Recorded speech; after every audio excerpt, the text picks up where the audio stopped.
தன்னுடைய முதல் முயற்சியிலேயே வெற்றி பெறுவாரா என்ற கேள்விக்கு நிச்சயம் வெற்றி பெறுவார் என்கின்ற விடையை பெற்றிருக்கிற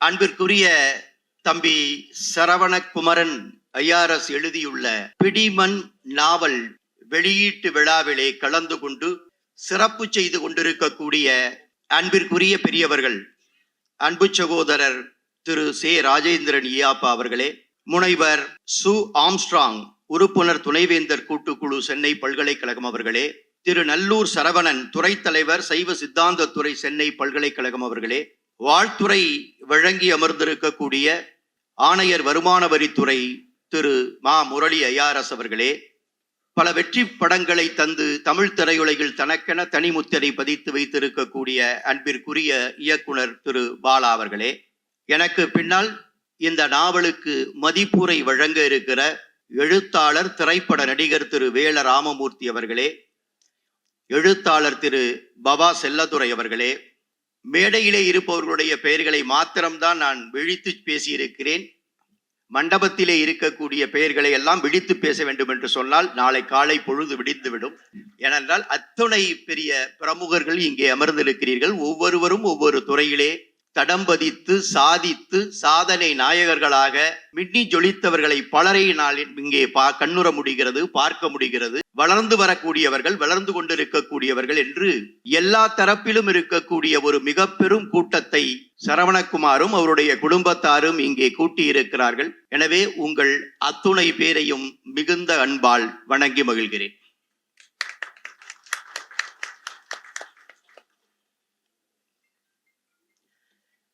திரு ராஜேந்திரன் அவர்கள் குறிப்பிட்டு சொன்னதை போல கரிசல் காட்டு இலக்கியம் என்றே தமிழ்நாட்டு இலக்கிய தளத்திலே ஒரு தனி பகுதி இருக்கிறது. காரணம், மிகச்சிறந்த படைப்பாளிகள், எழுத்தாளர்கள், தற்கால இலக்கியத்தின் சிற்பிகள் என்று போற்றப்படக்கூடிய பலரை உருவாக்கியது கரிசல் மண். அந்த வகையிலே மூத்த எழுத்தாளராக திரு கீரா, ஏறத்தாழ 100 ஆண்டுகள் வாழ்ந்தவர், அண்மையிலே மறைந்தவர். அவரில் துவங்கி சோ தருமன் வரை பல மிகச்சிறந்த படைப்பாளிகளை தமிழுக்கு தந்தது கரிசல் மண். அந்த மண்ணிலிருந்து புறப்பட்டு வந்திருக்கக்கூடிய ஒரு புதிய படைப்பாளியாக, ஆனால் அவருடைய இந்த முதல் முயற்சியை படித்து பார்த்தால் அவரை புதிய படைப்பாளி என்று எவரும் சொல்ல மாட்டார். பல நாவல்களை, குறுநாவல்களை, தொடர் கதைகளை, கட்டுரைகளை எழுதி குவித்தவர் என்கின்ற முத்திரையை இந்த முதல் நாவலிலேயே படைத்து காட்டியிருக்கக்கூடிய சரவணகுமார் தமிழ் இலக்கிய உலகிற்கு வரவேற்கப்பட வேண்டிய ஒரு புது வரவு. பிடிமண் என்கின்ற இந்த நாவலை அவர் ஒரு சிறு கதையாக எழுதுவதற்குத்தான் முயற்சித்ததாகவும், ஆனால் அந்த முயற்சியிலே அவர் ஈடுபடுகின்ற பொழுது அது ஒரு மிகப்பெரிய கதை களமாக விரிந்து ஒரு நாவல் என்கின்ற நிலையை எட்டிவிட்டதாகவும் அவர் பதிவிடுகிறார். இந்த நாவலிலே கதாநாயகன் யார்? கதையினுடைய கதை என்று வந்தால், நாவல் என்று வந்தால் அதிலே ஒரு கதை இருக்கிறது. அந்த கதையிலே நாயகன் யார் என்று கேட்டால், நாயகன் இவர்தான் என்று சொல்ல முடியாத அளவிற்கு ஒரு நாவலை படைக்க முடியும் என்றால் அந்த முயற்சியிலும் அவர் வெற்றி பெற்றிருக்கிறார். காரணம்,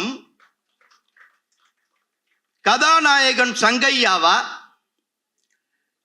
அல்லது சங்கையா ராஜாத்தியினுடைய காதலா அல்லது தெற்குப்பட்டி என்கிற கிராமமா அல்லது அங்கு குடிகொண்டிருக்கக்கூடிய புனுகு ஆண்டவரா இல்லை ஆண்டவர் கோயிலில் இருந்து எடுக்கப்பட்ட பிடிமண்ணா இதில் எது கதாநாயகன் என்று தேடி தேடி நீங்கள் ஒவ்வொரு பகுதியாக படித்துக் கொண்டு வேகமாக வருகின்ற பொழுது அதற்கான விடையை நீங்கள் கண்டுபிடித்து முடிப்பதற்குள் 350 பக்கங்கள் கொண்ட இந்த நாவல் முடிவு பெற்று விடுகிறது. அதுதான் அவர்களுடைய சிறப்பம்சம்.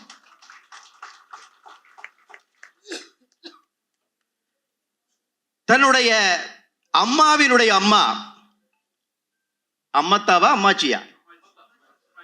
சில பகுதிகளிலே அம்மத்தா, சில பகுதிகளிலே அம்மாச்சி. அந்த அம்மாவினுடைய அம்மா அம்மை சுப்பாத்தாள் என்பவர்தான் எனக்கு இந்த முயற்சியை செய்வதற்கு, இந்த கதையை எழுதுவதற்கு, இந்த நாவலை படைத்து காட்டுவதற்கு மூல காரணமாக இருந்தார் என்று நன்றியோடு பதிவிட்டிருக்கிறார்.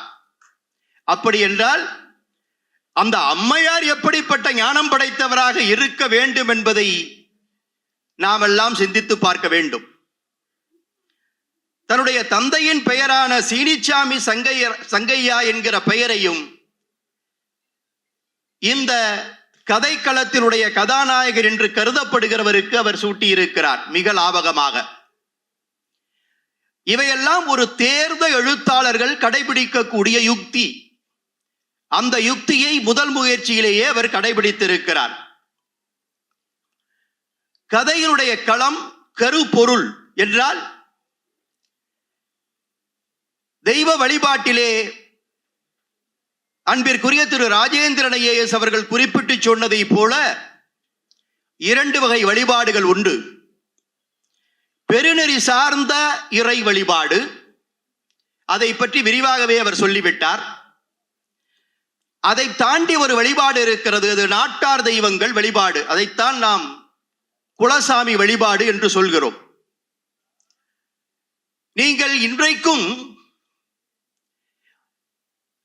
இந்து மதம் என்று எடுத்துக்கொள்ளுங்கள், அது சைவம் அடங்கி இருக்கலாம், வைணவம் அடங்கி இருக்கலாம், கௌமாரம் அடங்கி இருக்கலாம், எந்த பிரிவாக இருந்தாலும் இன்றைக்கு ஒரு வழிபாட்டை நீங்கள் நிகழ்த்த வேண்டும் என்று சொன்னால் எந்த பண்டிதரை வேண்டுமானாலும் அழைத்து நீங்கள் வழிபாடு நிகழ்த்த முயற்சிக்கிறீர்கள் என்று சொன்னால் அங்கே அவர்கள் உச்சரிக்கின்ற மந்திரங்கள், அது தமிழ் மொழியாக இருக்கலாம், வேறு மொழியாக இருக்கலாம், அவர்கள் சொல்லி உச்சரிக்கின்ற பொழுது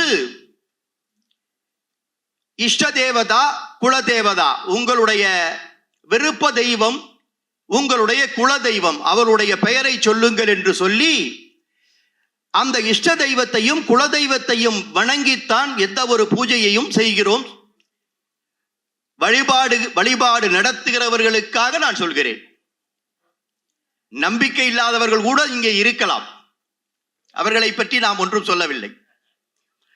அப்படி இஷ்ட தெய்வம் என்று சொன்னால் சிலரை முருகன் இஷ்ட தெய்வம் என்று சொல்வார்கள், சிலர் சிவன் எனக்கு இஷ்ட தெய்வம் என்று சொல்வார்கள், சிலர் பெருமாள் எனக்கு இஷ்ட தெய்வம் என்று சொல்வார்கள், சிலர் விநாயகர் எனக்கு இஷ்ட தெய்வம் என்று சொல்லுவார்கள்.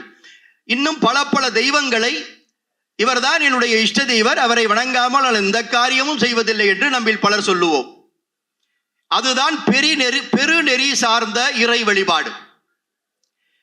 அதை தாண்டி நாட்டார் தெய்வங்கள் என்று சொல்லக்கூடிய குலசாமி வழிபாடு என்றால் அது பேச்சியம்மனாக இருக்கலாம், முத்துக்கருப்பனாக இருக்கலாம், பேயாண்டியாக இருக்கலாம், மாயாண்டியாக இருக்கலாம், அந்த அம்மன், இந்த அம்மன், அந்த ஐயா, இந்த ஐயா, இப்படி பல பெயர்களிலே அந்த குலசாமிகள் இருக்கின்றன. அந்த குலசாமி வழிபாடுகள் கிராமம் தோறும் நடக்கின்றன, பட்டிதோறும் நடக்கின்றன, குழுவாக சேர்ந்து நடத்துகிறார்கள், பல கிராமங்கள் ஒன்று சேர்ந்து நடத்துகிறார்கள், நாடு என்று பிரிவு வைத்துக் கொண்டு அங்கெல்லாம் நடத்துகிறார்கள். அதிலே இந்த பெருநெறி சார்ந்த வழிபாடு என்பதை தாண்டி பெருநெறி சார்ந்த வழிபாட்டிலே ஒரு உதாரணத்துக்கு எடுத்துக்கொண்டீர்கள் என்று சொன்னால், ஒரு குறிப்பிட்ட தெய்வத்திற்கு ஆண்டின் ஒரு சில நாட்களிலே விசேடமான வழிபாடுகள் நடைபெறும். அந்த விசேட நாட்களிலே நூற்றுக்கணக்கான, ஆயிரக்கணக்கான, ஈவன் லட்சக்கணக்கான பக்தர்கள் கூடுகின்ற பெருநெறி சார்ந்த தெய்வங்கள் எல்லாம் குடிகொண்டிருக்கக்கூடிய மண் தான் இந்த தமிழ் மண். இந்த ஆண்டு சிலர் அதற்கு போயிருப்பார்கள், அடுத்த ஆண்டு அவர்களால் போக முடியாது, அதற்கு அடுத்த ஆண்டு போவார்கள், 2-3 ஆண்டுகள் போகாமல் இருப்பார்கள். தொடர்ந்து நான் 30 ஆண்டுகள் போயிருக்கிறேன், கடந்த 2-3 ஆண்டுகளாக என்னால் போக முடியவில்லை என்று கூட சொல்லுவார்கள். இது பெருநெறி சார்ந்த தெய்வ வழிபாடு. ஆனால் குலதெய்வ வழிபாடு என்று வந்துவிட்டால் நீங்கள் இந்த மண்ணில் இருக்கலாம், தமிழ் மண்ணை தாண்டி எங்காவது இந்திய நிலப்பரப்பிலே இருக்கலாம், இந்திய நிலப்பரப்பை தாண்டி உலகின் எந்த பகுதியிலும் நீங்கள் இருக்கலாம், வசிக்கலாம், வாழலாம். ஆனால் குலதெய்வ வழிபாட்டில் நீங்கள் உங்களை உட்படுத்தி கொண்டு விட்டீர்கள் என்று சொன்னால் அந்த ஆண்டு அந்த குலதெய்வ வழிபாடு தினத்திற்கு ஒரு நாள் முன்னதாகவே அந்த குலதெய்வ வழிபாட்டிற்காக அந்த மண்ணிலே வந்து நிற்கின்ற அந்த பாங்கு இருக்கிறதே, அதுதான் குலதெய்வ வழிபாட்டினுடைய சிறப்பு, தமிழனுடைய சிறப்பு. அந்த குலதெய்வ வழிபாட்டை தமிழனுடைய பண்பாட்டினுடைய எச்சமாக இருக்கக்கூடிய அந்த குலதெய்வ வழிபாட்டை மைய பொருளாக எடுத்துக்கொண்ட கதாசிரியர் சரவணகுமார் ஒரு மிகச்சிறந்த நாவலை படைத்து தமிழ் மண்ணிலே தவள விட்டிருக்கிறார். 3 பேர் இதற்காக அணிந்துரையோ முன்னிரையோ வழங்கி இருக்கிறார்கள். அதிலே திரு ஆக்கா பெருமாள் அவர்கள் மிக நீண்ட ஒரு அணிந்துரையை வழங்கி இருக்கிறார். அவர் பதிவிடுகிறார், தமிழில் இன வரவியல் நாவல்கள் குறைவு. கடற்கரை மக்கள், பழங்குடியினரில் சிலர், அருந்ததியினர் என சிலரை பற்றி நாவல்கள் வந்துள்ளன. நாட்டார் வழிபாடு சடங்குகள், குலசாமிகள் பற்றிய நாவல்களும் குறைவாகவே வந்துள்ளன. அந்த வரிசையில் பிடிமண் நாவல் ஒரு இடத்தை பெற்றுள்ளது என்று அவர் பதிவிட்டிருக்கிறார். இது எதை காட்டுகிறது என்று சொன்னால், தமிழர்களுடைய முக்கியமான ஒரு கலாச்சார பண்பாட்டினுடைய விழுமியங்களாக இருக்கக்கூடிய குலதெய்வ வழிபாட்டை மையமாக கொண்டு பெரிய எழுத்தாளர்கள் பெரு நாவல்களை இதுவரை படைக்கவில்லை, பெரிய கதைகளை இதுவரை சொல்லவில்லை, பெரிய அளவிலே இலக்கிய படைப்பை தமிழ் மண்ணிற்கு வழங்கவில்லை. அது ஒரு வெற்றிடமாகவே இந்த நிமிடங்கள் வரை இருந்திருக்கிறது. ஆனால் இன்றைய தினம் அந்த வெற்றிடத்தை தன்னுடைய சிறந்த பங்களிப்பின் மூலமாக சரவணகுமார் இன்றைக்கு அதை நிறைவு செய்து காட்டியிருக்கிறார். அதற்காக அவருக்கு தனிப்பட்ட முறையிலே ஒரு சிறந்த வாழ்த்தை நாம் தரலாம். அதேபோல் திரு ராஜேந்திரன் ஐஏஎஸ் பேசுகின்ற பொழுது இன்னொன்றையும் குறிப்பிட்டார். ஒரு சினிமா எடுப்பதற்கு ஏற்ற வகையிலே இந்த கதை இருப்பதாக நான் நினைக்கிறேன், நீங்கள் என்ன நினைக்கிறீர்கள் என்று சினிமா டைரக்டரை பார்த்து கேட்டார். அவர் இருக்கிறது என்று சொன்னார். அவர் ஒரு திரைப்பட இயக்குனர், பல திரைப்படங்களை, வெற்றி படங்களை தயாரித்து தந்தவர். அவருடைய பார்வையிலே எப்படி புகைப்பட கருவியிலே சொல்லுவார்களே ஆங்கிலத்திலே கேமரா ஆங்கிள் என்று, அதெல்லாம் அவர்களுக்குத்தான் தெரியும், காட்சிப்படுத்துவதெல்லாம் அவர்களுக்குத்தான் தெரியும். நாம் பார்வையிடுவதோடு சரி, அவர் அதிலே கதைக்களம் இருப்பதாக சொல்லுகிறார் அல்லவா. கோபித்துக் கொள்ள வேண்டாம் திரு பாலா அவர்கள், இதற்கு பாலா போன்ற இயக்குநர்களே தேவையில்லை. நீங்கள் ஒவ்வொருவரும் அதை படித்து பார்த்தால் சத்தியம் செய்து சொல்வீர்கள், இதைவிட ஒரு சிறந்த கதையை இன்றைக்கு தமிழ் திரை உலகம் தேடினாலும் கிடைக்காது. இதை நான் போகிற போக்கிலே ஏதோ சரவணகுமாரை பெருமைப்படுத்த வேண்டும் என்பதற்காக சொல்லுகிறேன் என்று நீங்கள் என்ன வேண்டாம். நீண்ட நாவல் 350 பக்கங்கள் போகின்றன. எல்லாவற்றையும் பேசிவிட முடியாது, எல்லாவற்றையும் அடக்கி சொல்லிவிட முடியாது. ஒரு பானை சோற்றுக்கு ஒரு சோறு பதம் போல் ஒரு 2, 3, 4 காட்சிகள், நான் ரசித்த காட்சிகளை உங்கள் முன் சொன்னால் நான் சொன்ன கூற்று சரிதான் என்பதை நீங்கள் ஏற்றுக்கொள்வீர்கள் என்று கருதுகிறேன். முதல் காட்சி திரைக்காட்சியாக நீங்கள் அதை நினைத்து பாருங்கள். திரையிலே அந்த படம் பெறுகின்ற பொழுது ஒரு கிராமத்து சூழல், அந்த கிராமத்து சூழலிலே 10-15 மாட்டு வண்டிகள், அந்த மாட்டு வண்டிகளில் எல்லாம் அந்த ஒவ்வொரு மாட்டு வண்டியிலும் மக்கள் அமர்ந்திருக்கிறார்கள். ஏராளமான பொருட்கள் ஏற்றி வைக்கப்பட்டிருக்கின்றன.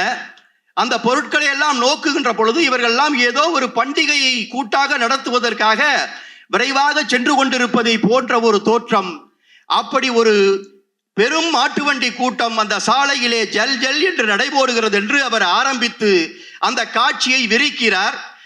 அந்த காட்சி என்னுடைய கண்ணிலே பட்டது. பல திரைப்படங்களிலே இது காட்டப்பட்டிருந்தாலும் கூட அதை இன்னும் வித்தியாசமான கோணத்திலே அவர் காட்சிப்படுத்துவதற்கான திரைக்கதை அமைப்பையே அந்த முதல் காட்சியிலேயே அவர் பதிவிடுகிறார். இது காட்சி 1 என்று நீங்கள் வைத்துக் கொள்ளுங்கள். அதிலே ஒரு இடத்திலே எழுதுகிறார், மாட்டு வண்டியை ஓட்டிச் செல்லக்கூடியவன் கல்லாண்டி என்கிறவன். அந்த கல்லாண்டி மாட்டு வண்டியை ஓட்டிச் செல்கின்ற பொழுது அந்த 2 மாடுகளும் சில நேரங்களில், அது கிராமத்திலே இருந்து வந்தவர்களுக்கு தெரியும், கிராமத்திலே மாட்டு வண்டியிலே சவாரி செய்தவர்களுக்கு தெரியாது, மாட்டு வண்டியை தானே ஓட்டிச் சென்றவர்களுக்கு மாத்திரம்தான் தெரியும். இப்படி அந்த மாட்டு வண்டியுடைய 2 சட்டங்கள் சேர்ந்திருக்கும். வலப்பக்கம் ஒரு மாடு, இடப்பக்கம் ஒரு மாடு பூட்டப்பட்டிருக்கும். வண்டி போய்கொண்டிருக்கிற பொழுது எப்பொழுதாவது அந்த மாடுகள் என்ன செய்யும் என்று சொன்னால், லேசாக அந்த வண்டியோடு அணைந்து அது பயணிக்கும். அப்படி அணைந்து பயணிக்கின்ற பொழுது அந்த குறுக்கு சட்டம் இருக்கிறது அல்லவா, அந்த குறுக்கு சட்டத்திலே கால்களை தொங்க விட்டுத்தான் அந்த வண்டி ஓட்டுபவர் அமர்ந்திருப்பார். அந்த மாடு அப்படி அணைகின்ற பொழுது குறுக்கு சட்டத்திற்கும் மாற்றுடைய அந்த உடம்பிற்கும் இடையிலே பட்டு நம் கால் நசுங்கி போகும். இந்த காட்சியை ஒரு இடத்திலே விவரிக்கிறார் சரவணகுமார். மாட்டு வண்டி ஓட்டும் கல்லாண்டி மாடு நெருங்கி வந்து சட்டத்தில் அவரது காலை நசுக்காமல் இருப்பதற்காக அவர் தன்னுடைய கட்டை விரல்களால் அந்த மாட்டை கோதிவிட்டு அதை விலக்கிவிட்டு மிக லாபகமாக அந்த வண்டியை செலுத்தி கொண்டிருக்கிறார் என்று அவர் பதிவிடுகிறார். எவ்வளவு நுட்பமான பதிவு என்பதற்காக நான் இதை சொல்கிறேன். இப்படி அந்த முதல் காட்சி விரிகிறது. அடுத்தது காட்சி 2. இது ஒரு 4வது அத்தியாயத்திலே, 4th எபிசோட் என்று சொல்வார்களே, அந்த 4வது அத்தியாயத்திலே வருகிறது. ஏனென்று கேட்டால் முதல் 2-3 அத்தியாயங்கள் அவர் அந்த திருவிழாவை பற்றி எழுதுகிறார். திருவிழாவிற்காகத்தான் இந்த மக்கள் செல்கிறார்கள். இந்த மாட்டு வண்டி எங்கே போகிறது என்பதை அடுத்தடுத்து சொல்கிறார். அந்த ஊர் திருவிழா, அதாவது நாட்டார் தெய்வம் வழிபடுகின்ற குலசாமி திருவிழாவிலே முதல் நாள் எப்படி நடக்கும், முதல் நாள் இரவிலே நடுநிசி வரைக்கும் அந்த திருவிழா எப்படி நடக்கும், அங்கே சாமி ஆடக்கூடிய பூசாரி எப்படியெல்லாம் சாமி ஆடுவார், எப்படி ஆக்ரோஷத்தோடு அவர் நடந்து கொள்வார் என்பதையெல்லாம் மிக தெளிவாக அவர் விவரித்திருக்கிறார். மறுநாள் காலையிலே அது 2ஆம் நாள் விழா. அந்த விழாவிற்காகத்தான் இவர்கள் எல்லாம் செல்கிறார்கள். அங்கே சாமிக்கு படைப்பது, பூஜை செய்வது, அபிஷேகங்கள் செய்வது. அன்றைக்கும் அந்த சாமி ஆடி ஆட்டம் போடுவார். ஆனால் முதல் நாள் இருந்த உக்கிரம் இருக்காது. உக்கிரம் சற்று சடிந்திருக்கும். கொஞ்சம் கொஞ்சமாக தணிந்து யாராருக்கு என்ன சொல்ல வேண்டுமோ அதெல்லாம் சொல்லி முடித்து அவர் சகஜ நிலைக்கு வருகின்ற பொழுது அவர் குலசாமி கும்பிடக்கூடிய அத்துணை பேர்களுடைய பங்காளியாகவோ மாமன் மைத்தானாகவோ அவர் எப்படியோ இருக்கக்கூடும். அப்பொழுது அவரோடு சகஜமாக பேசுவார்கள் என்று அந்த காட்சியை அழகுபடுத்துகின்ற பொழுது, அந்த குலசாமி கோயிலுக்கு 2ஆம் நாள் சாமி கும்பிட வருகின்ற பொழுதுதான் இந்த 2 பேர்களை அவர் அறிமுகப்படுத்துகிறார். அதாவது சங்கையா என்கின்ற அந்த கதாநாயகன், ராஜாத்தி என்கிற அந்த கதாநாயகி. அதை எப்படி அவர் அறிமுகப்படுத்துகிறார் என்று சொன்னால், அவன் சிறுவன், அவன் 18 வயதை தாண்டாதவன், ஒரு சிறுவன். ஆனால் அந்த காதல் அரும்புகிற வயது அவனுக்கு இருக்கிறது, அந்த பெண்ணிற்கும் இருக்கிறது. அப்படித்தான் நாம் அதை புரிந்து கொள்ள வேண்டும். அப்படி வருகின்ற பொழுது பெரியவர்களை விட்டுவிட்டு அந்த திருவிழா நடக்கிற இடத்தை தாண்டி அவன் போகிறான். எங்கே போகிறான் என்றால், இதோ வருகிறேன் என்று சொல்லிவிட்டு சின்ன பையன் ஓடுகிறான். ஓடுகின்ற பொழுது ஒரு குளத்துக்கரைக்கு போய் அவன் ஒரு பாடல் ஓ என்று சொல்லி அவனுக்கு தெரிந்த பாடல் ஒன்றை பாடுகிறான். மறுமுனையில் இருந்து அந்த ராஜாத்தி என்கிற பெண் ஓடி வருகிறாள். அவர்கள் ஓடி வருவதை விவரிக்கிறார். இடத்திலே வந்த மதகுக்கு பக்கத்திலே 2 பேரும் வந்து இருக்கிறார்கள் என்று. நான் சத்தியமாக சொல்கிறேன், இயக்குனர் இமயம் பாரதி ராஜா அவர் எடுத்திருக்கக்கூடிய இந்த காட்சி தான் எனக்கு ஞாபகத்திற்கு வருகிறது. முதல் மரியாதையிலே இளசுகளுடைய காதலை அவர் சொல்லவில்லை, பெருசுகளுடைய காதலை அவர் சொல்லி இருக்கிறார். இவர் பாடியதற்கு அந்த பெண் பாடுவது என்று நீங்கள் எழுதியிருக்கிறீர்களே, இது பாரதி ராஜா ஏற்கனவே திருமாவிலே பெரியவர்கள் காதலுக்காக பயன்படுத்திய யுத்தி. இது காட்சி எண் 2. அதற்கப்புறம் காட்சி எண் 3 வருகிறது. அது எங்கே என்று சொன்னால், மறுவருடம் சந்திக்கிறார்கள். அந்த இருவரும் சந்திக்கின்ற பொழுது ஒரு புளிய மரத்தடியில் தான் அவர்கள் வழக்கமாக சந்திப்பார்கள். புளிய மரத்திலே அங்கே இருக்கக்கூடிய காய் கனிந்து அது முழு பழமாக வரவில்லை. புளியங்காய் கனிந்து அது முழு பழமாக வந்தால் அந்த ஓடு தனியாக வரும், அதுவே விழுந்து விடும். அப்பொழுதுதான் அதை பறித்து எடுப்பார்கள். ஆனால் அதற்கு சற்று 1 மாதங்களுக்கு முன்பு அந்த பருவம் எப்படி இருக்கும் என்று சொன்னால், பழமும் இல்லாமல் காயும் இல்லாமல் அதிலிருந்து ஓடை பிரிக்க முடியும். ஆனால் முழு பழமாக இருக்காது. அதை கடித்து சாப்பிடலாம். கொஞ்சம் இனிப்பும் நிறைய புளிப்பும் இருக்கும். நம்முடைய கிராம பகுதியிலே செங்காய் என்று சொல்வார்கள், அதை ஓதப்பழம் என்று அந்த பகுதியிலே கரிசல் காட்டு மண் பகுதியிலே சொல்லுவதாக அவர் பதிவிட்டிருக்கிறார். அதையும் நாஞ்சில் நாடன் குறிப்பிட்டு சொல்கிறார், அந்த பகுதியிலே ஓதப்பழம் என்று சொல்கிறார்கள். இது ஒரு புதிய சொல்லாடலை நான் இன்றைக்கு தெரிந்து கொண்டேன் சரவணகுமாரிடமிருந்து என்று சொல்கிறார். அப்படி அந்த ஓதப்பழத்தை சாப்பிடுவது அவருடைய பழக்கம். அப்படி அன்றாண்டும் அவர்கள் இருவரும் வா புளிய மரத்திற்கு போய் சாப்பிடலாம் என்று சொல்கிறார். புளிய மரத்திலே அவன் ஏற முடியவில்லை. புளிய மரத்திலே அவன் ஏற முடியவில்லை என்று சொன்னால் அவன் ஏறுவதற்கு கற்றிருக்கவில்லை. ஆனால் அந்த பெண் மிக லாபகமாக துரட்டி என்று சொல்லக்கூடிய அந்த கருவியை எடுத்து அந்த பழத்தை பிடுங்கி அவனிடம் ஒன்று இவள் ஒன்று கொடுத்து அதை பிரித்து சாப்பிடுகிறார்கள், சுவைத்து சாப்பிடுகிறார்கள். அன்று மதியம்தான் அந்த பூஜை நிறைவு பெறுகிறது. கோவிலிலே பொங்கல் வைத்து படைக்கப்பட்டு அந்த பொங்கல் பரிமாறப்படுகிறது. அது இந்த பெண்ணுக்கு வராது. பெண்ணு வேறு ஒரு கூட்டத்தை சேர்ந்தவர். பையன் மாத்திரம்தான் அதை சுவைத்து சாப்பிடுகிறான். சுவைத்து சாப்பிடுகிறான் என்று சொல்வதை விட சாப்பிடுகிறான். அப்படி அவன் சாப்பிடுகின்ற பொழுது அவன் நினைத்தானாம், அதை ஆசிரியர் தன்னுடைய கூற்றாக அவன் நினைத்ததாக அவர் பதிவு பண்ணுகிறார். அவன் அந்த சுவாமியினுடைய சர்க்கரை பொங்கலை சாப்பிடுகின்ற பொழுது அது அவனுக்கு தித்திக்கவில்லை. காலையிலே அந்த ராஜாத்தியோடு அந்த ஓதப்பழம் என்கின்ற அந்த புளிக்கக்கூடிய புளியம்பழத்தை சாப்பிட்டான் அல்லவா, அதுதான் அவனுடைய நாவிலே ருசித்து கொண்டிருக்கிறது. காரணம் அவன் மனதிலே வண்டி இருக்கிற காதல் என்று மிக அழகாக அந்த காதலை வெளிப்படுத்துகிறார். பாலா அவர்களே, காட்சி நம்பர் 3. அடுத்து பாருங்கள். சரி, இந்த இருவருக்கும் சரி காதலிக்கிறார்கள், இப்படியே கொண்டுட்டு போய் அவர் 2 பேரையும் சேர்த்து முடித்து விடுவார் என்று நீங்கள் நினைத்தால் 46வது பக்கத்திலே தான் முதலிலே ஒரு உண்மையை சொல்லுகிறார். அப்படி சொல்லுகின்ற பொழுது அதை எப்படி லாபகமாக சொல்லுகிறார் என்று சொன்னால், பூஜை முடிந்து பூஜாரி ஒவ்வொருவராக பார்த்து கொண்டு வந்து ஒவ்வொருடைய தலையிலும் லேசாக தட்டி, உனக்கு இது நடக்கும், உனக்கு இது நடக்காது, நீ இப்படி நடந்து கொள், அப்படி நடந்து கொள் என்று குறி சொல்லிக் கொண்டே வருகிறார். அப்படி வருகின்ற பொழுது இந்த நம்முடைய சங்கையா, அவன் சின்ன பையன்தான், அவனிடம் லேசாக தட்டி சொல்லி இருக்கலாம், நல்லா படி என்று சொல்லி இருக்கலாம், பெரிய மனிதனா வருவா என்று கூட சொல்லிவிட்டு போயிருக்கலாம். ஓங்கி ஒரே அடியாக மண்டையிலே அடித்தாராம். அவன் சற்று கலங்கி போய் தன்னுடைய பாட்டியை பார்த்திருக்கிறான். அவர் சாந்தப்படுத்தி இருக்கிறார். அப்படி அதை எழுதுகிறார். எழுதிவிட்டு சொல்லுகிறார், அவன் நினைத்தான், என்ன நினைத்தான் என்று சொன்னால், ஏன் பூசாரி தேவையில்லாமல் நம் தலையில் இவ்வளவு ஓங்கி அடிக்கிறார்? ஒருவேளை காலையிலே நாமும் ராஜாத்தியும் புளியம்பழம் சாப்பிட்டதை இவர் பார்த்திருப்பாரோ, அல்லது நாம் புளியம்பழம் சாப்பிட்டதை யாராவது வந்து இந்த பூஜாரியிடம் சொல்லி இருப்பார்களோ. பூஜாரி என்பவர் வேறு யாரும் அல்ல, இவர்கள் குலத்தை சேர்ந்த ஒரு பங்காளி தான் பூஜாரியாக ஒரு நாள் வந்து அவர் ஆக்டிங் அவருக்கு இருக்கும், அந்த மாதிரி இருக்கும். அதை தெரிந்து கொண்டு அவர் அப்படி செய்து விட்டாரோ என்று அவர் நினைப்பதாக சொல்லிவிட்டு அப்பொழுதுதான் ஒரு வரி எழுதுகிறார். ஏன் அப்படி அவர் கோபப்பட்டார்? ஓ, ஒருவேளை நானும் ராஜாத்தியும் வேறு வேறு ஜாதியை சேர்ந்தவர் என்கிற காரணத்திற்காக பூஜாரி கோபப்பட்டு என் தலையிலே ஓங்கி அடித்தாரோ என்று அந்த சங்கையா நினைத்து கொண்டான் என்று எழுதுகிறார். முதலிலே வாசகர்களுக்கு 46வது பக்கத்திலே ஹீரோவும் ஹீரோயினும் கதாநாயகனும் கதாநாயகும் வேறு வேறு சமூகத்தை சேர்ந்தவர்கள் என்கின்ற கதை களத்தினுடைய முக்கியமான திருப்பத்தை மிக லாபகமாக அந்த நாவலிலே உள் சொருகுகிறார். இது வந்து ஒரு மிகப்பெரிய உக்தியாக நான் பார்க்கிறேன். சரி, அதை தாண்டி போகட்டும். அடுத்த காட்சி என்னவென்று சொன்னால், ஊர்க்கூட்டம் நடைபெறுகிறது.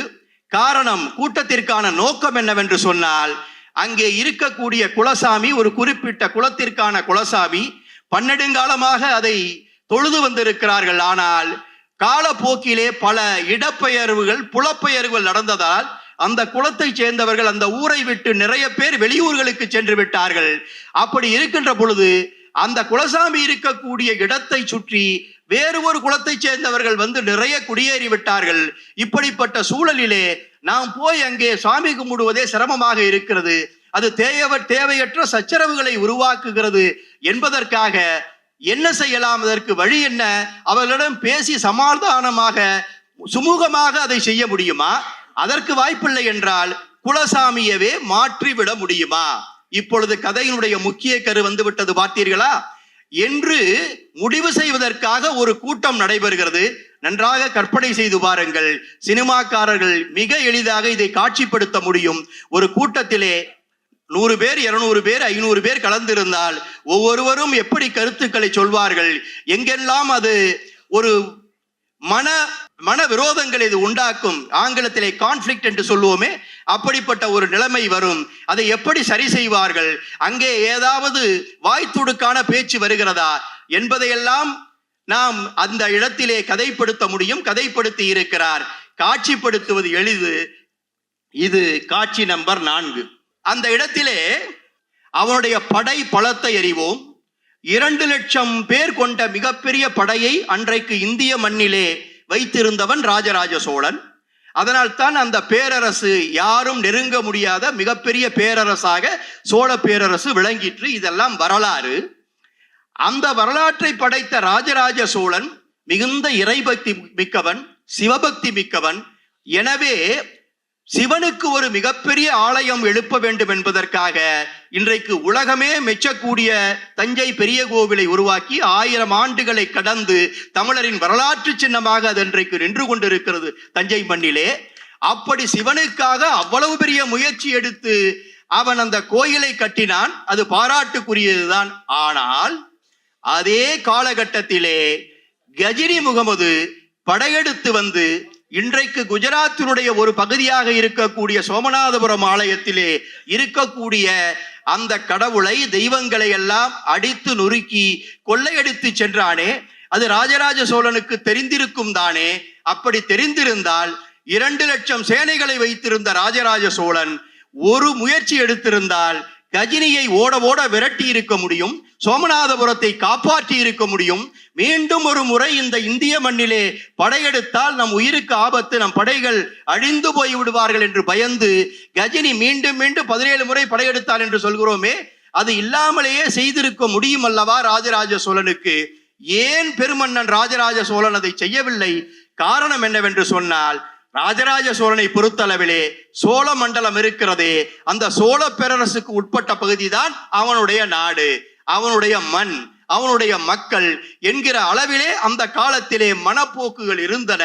மன்னர்களுக்கும் அந்த மனப்போக்குகள் இருந்தது. அப்படிப்பட்ட மனப்போக்கு இருந்த காரணத்தினால்தான் அண்மை நமது நாடு என்று இன்றைக்கு இருக்கக்கூடிய பாரத தேசத்தின் ஒரு பகுதியாக இருக்கக்கூடிய இன்றைக்கு குஜராத், அன்றைக்கு சோமநாதபுரம் என்று சொல்லக்கூடிய பகுதியிலே அதே சாட்சாத்து சிவன் பாதிக்கப்படுகின்ற பொழுது படையை அனுப்பி அதை தடுப்பதற்கு மிகப்பெரிய சிவபக்தனாக இருந்த ராஜராஜ சோழனால் முடியவில்லையே என்கிற ஆதங்கத்தை தன்னுடைய பகுதியாக, தன்னுடைய நாவலாசிரியருடைய கூற்றாக அவர் அங்கே பதிவு செய்திருக்கிறார். இது ஒவ்வொரு நாவலாசிரியரும் செய்ய வேண்டிய சமூக பணி. கதை எழுதி விட்டு போவது மாத்திரம் நாவலாசிரியருடைய பணி அல்ல.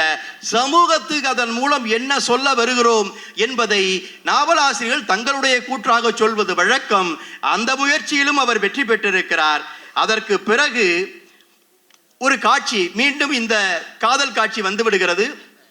அந்த பெண் ஒரு நீல கலரிலே ஒரு சிறிய துணியை ஒரு தோழியிடம் கொடுத்து, இதை நம்முடைய சங்கையாவிடம் கொடுத்து விடு, இதுபோல் துணி வாங்கி வர சொல் என்று சொல்லி கொடுத்து விட்டு போகிறார். அது நமக்கு படிக்கும் போது புரியவில்லை, இந்த துணியை எதற்கு கொடுக்கிறாள் என்று சொல்லி. ஏனென்றால் இந்த துணியை எதற்கு கொடுத்து விட்டு போனால் நமக்கு ஒன்றும் புரியவில்லையே என்று கதாநாயகனே புலம்புவதாக எழுதி கொண்டு வருகிறார். ஆனால் மீண்டும் இருவரும் சந்திக்கின்ற பொழுது அந்த ராட்டினத்திலே சுற்றுவதற்காக அந்த பெண் எப்படியெல்லாம் அந்த கதாநாயகனுக்கு தன்னுடைய யோசனையை சொல்லி அவனை அழைத்து கொண்டு போய் அவ்வளவு பெரிய கூட்டத்திலே யாரும் அறிந்து கொள்ள முடியாத அளவிற்கு அந்த காதலை செய்கிறார் என்பதை காட்சிப்படுத்துகின்ற பொழுது கடைசியாக எங்கே நான் கேட்ட துணி என்று கேட்கின்ற பொழுது மறைத்து வைத்திருந்த அந்த பெண்ணிற்கான அந்த துணி, அந்த தாவணி என்று சொல்லுவோமே, அந்த மேலாடை துணியை அவன் எடுத்து கொடுக்க, அதே நீலக்கலர் தானே என்று அவள் கேட்க, ஆமாம் அதே நீலக்கலர் தான் என்று சொல்லி அப்பொழுது அவள் அதை நியாயப்படுத்துகிறாள். ஏன் உனக்கு இந்த துணியை கொடுத்தேன் தெரியுமா? நீ வேறு ஏதாவது உனக்கு பிடித்த துணியை வாங்கி எனக்கு கொடுத்து எனக்கு அந்த உடைகளை வாங்கி கொடுத்து விட்டாய் என்றால் என் தாயும் தந்தையும் அதை ஏற்க மாட்டார்கள். இந்த துணி உனக்கு எப்படி வந்தது, யார் வாங்கி கொடுத்தார்கள் என்கின்ற கேள்வி வரும். வீட்டிலே சண்டையும் சச்சரவும் கலவரமும் வந்துவிடும். ஆனால் தினந்தோறும் நான் போட்டுக்கொண்டு போகிறேனே பள்ளிக்கூடத்திற்கு அந்த சீருடை, அந்த சீருடையை போலவே நீ வாங்கி கொடுத்து விட்டாய் தாவணியை நீலக்கலரிலே. தினந்தோறும் துவைத்தாவது இதையே நான் கட்டிக்கொள்வேன் உன் பெயரை சொல்லி. அதை வாங்கி கொடுப்பதற்குத்தான் அந்த சின்ன துணியை, பிட்டு துணியை நான் உன்னிடம் கொடுத்தேன். அதை லாபகமாக புரிந்து கொண்டு நீ வாங்கி வந்திருக்கிறாய் என்று அந்த பெண் சொல்லுவதாக ஒரு காட்சி நம்பர் 5. அது முடிச்சிடறேன், நான் ரொம்ப போகல. அடுத்தது ஒரு ரொம்ப உக்கிரமான காட்சி. அதாவது திருக்கோவிலிலே நீங்கள் வைணவ இலக்கியத்தை படிக்கின்ற பொழுது திவ்ய பிரபந்தத்திலே பார்த்தீர்கள் என்றால் முதல் 3 ஆழ்வார்களும் சந்தித்து கொண்டது அந்த கோவிலிலே ஒரு சிறிய இடத்திலே சந்தித்துக் கொள்வார்கள், அந்த வெளிக்கடையிலே சந்தித்துக் கொள்வார்கள். இன்றைக்கு வரண்டா என்று சொல்லுவோமே, அந்த திண்ணை போன்ற பகுதியிலே தான் அவர்கள் சந்தித்துக் கொள்வார்கள். அப்படி முதலே ஒருவர் வருவார், அவருக்கே அது சரியாக இருக்கும். அதே போல் இன்னொருவர் வருவார், அவருக்கும் அது வந்தவுடன் படுத்திருந்தவர் எழுந்து 2 பேரும் உட்கார்ந்து கொள்வார்கள். 3வது ஆழ்வார் வந்தவுடன் படுத்திருந்தவர் உட்கார்ந்திருந்தவர் எல்லாம் மாறி 3 பேரும் நிற்க வேண்டிய சூழல் வந்துவிடும், இட நெருக்கடி வந்துவிடும். அப்படி நிற்கின்ற பொழுதுதான் இறைவன் அவருக்கு காட்சி தந்து அவருக்கு அருள் தளிப்பளித்ததாகவும், அதற்கு பிறகுதான் அவர்கள் அதை பாட ஆரம்பித்தார்கள். அந்த வையம் தகலியா அந்த பாடல்கள் எல்லாம் வரும். திவ்ய பிரம்மத்தினுடைய முதல் 3 ஆழ்வார்களுடைய பாடல்கள். அந்த காட்சி தான் எனக்கு ஞாபகத்திற்கு வந்தது இதை பார்க்கின்ற பொழுது. ஏனென்று கேட்டால் 2 பகுதிக்கும் 2 கிராமங்களுக்கும் 2 பிரிவினருக்குமான சண்டை உக்கிரத்திலே இருக்கிறது, அந்த கோயில் சார்ந்த சண்டை. அந்த நேரத்திலே, இரவு நேரத்திலே இந்த கதாநாயகனும் சந்தித்துக் கொள்கிறார்கள். அப்படி சந்தித்துக் கொள்கின்ற பொழுது ஒரு இடத்திலே 8க்கு 8 என்று அவர் எழுதியிருக்கிறார். 8 அடிக்கு 8 அடி என்றால் பார்த்து கொள்ளுங்கள், 48 சதுர அடி பரப்பளப்பு உள்ள ஒரு சிறிய இடம். அந்த இடத்திலே அவர்கள் இருவரும் இருக்கிறார்கள். அப்படி இருக்கின்ற பொழுது வலப்பக்கம் அமர்ந்திருக்கக்கூடிய அந்த கதாநாயகனை பார்த்து இந்த பெண் சொல்கிறார், இந்த பக்கம் உட்கார் என்று சொல்கிறாள். எதற்காக சொல்கிறாள்? யாருமே இங்கே இல்லையே, ரொம்ப நெருக்கமாக நாம் பக்கத்தில் உட்கார வேண்டும் என்பதற்காக சொல்கிறார் என்று இவன் குழம்பி போய் இந்த பக்கம் உட்காருகிறான். அப்படி சொல்ல அடுத்த மாத்திரத்திலேயே அந்த கொட்டகையை, கூரையை பீத்து கொண்டு ஒரு ஈட்டி உள்ளே வருகிறது. ஒருவேளை அவன் வலப்பக்கத்திலே உட்கார்ந்திருந்தால் அந்த ஈட்டி அவனுடைய முதுகிலே பாய்ந்து நெஞ்சிலே வெளியே வந்திருக்கும். அதை உணர்ந்திருக்கிறாள். அவள் வேறு ஒரு குலப்பெண் என்று எழுதுவதை விட வேறு ஒரு குலப்பெண் எந்த அளவுக்கு சமயோஜிதமாக, சாமர்த்தியமாக, புத்திசாலித்தனமாக வாழ்ந்திருக்கிறார் என்பதை மையப்படுத்தி அவளை தூக்கி நிறுத்துகின்ற மிகப்பெரிய முயற்சியை சரவணகுமார் செய்திருக்கிறார். இது ஒரு பெரிய சமுதாய புரட்சி என்பதையும் நீங்கள் மனதிலே கொள்ள வேண்டும். எல்லோரும் ஒரு குறிப்பிட்ட சமூகத்திலிருந்து வந்தால் அந்த சமூகத்தை தூக்கி பிடிக்க பார்ப்பார்கள். ஆனால் சரவணகுமார் அந்த முயற்சியிலே ஈடுபடவில்லை. அதையும் அவர் ஒரு இடத்திலே பதிவு செய்கிறார். ஆனால் சற்று நேரத்திலே வேறு ஒரு ஈட்டி பாய்கிறது. அந்த ஈட்டி அந்த பெண்ணுடைய காலிலே பாய்ந்து ரத்தம் வருகிறது. அவள் உடனே இவன் கத்த ஆரம்பிப்பதற்கு முன்பே இவனுடைய வாயை பொத்திவிட்டு அவளும் அந்த வலியை பொறுத்து கொண்டு கொஞ்ச நேரம் பேசாமல் இரு என்று சொல்லி அந்த எதிரிகள் என்று வந்தவர்கள் போனதற்கு பிறகு அவள் எழுந்து அதற்கப்புறம் அவர்கள் அங்கிருந்து கலைந்து செல்கிறார்கள். அந்த காட்சி திக் நிமிடங்களாக காட்சியிலே, திரையிலே பதிவு செய்ய முடியும். காட்சி நம்பர் 6. இதையும் வைத்துக் கொள்ளுங்கள். நான் இதற்கு மேல் காட்சியை சொல்லவில்லை. ஏனென்று கேட்டால் அதற்கு 2-3 காரணம். ஒரு காரணம், இன்னும் முழுமையாக அந்த நாவலை படித்து முடிக்க விடவில்லை, அது ஒரு காரணம். 2வது காரணம், எல்லாவற்றையும் சொல்லிவிட்டால் பணம் கொடுத்து இவர்கள் வாங்க மாட்டார்கள், அது ஒரு காரணம். 3வது, இதற்கு மேல் விவரித்தால் மதிப்புரை வழங்க வேண்டிய 2 பேர்களும் சற்று கோபப்படுவார்கள். இவரே மதிப்புரையும் வழங்கி கொண்டு போகிறாரே என்று. இந்த 3 காரணங்களுக்காக 6வது காட்சியோடு நான் நிறுத்திக் கொள்கிறேன்.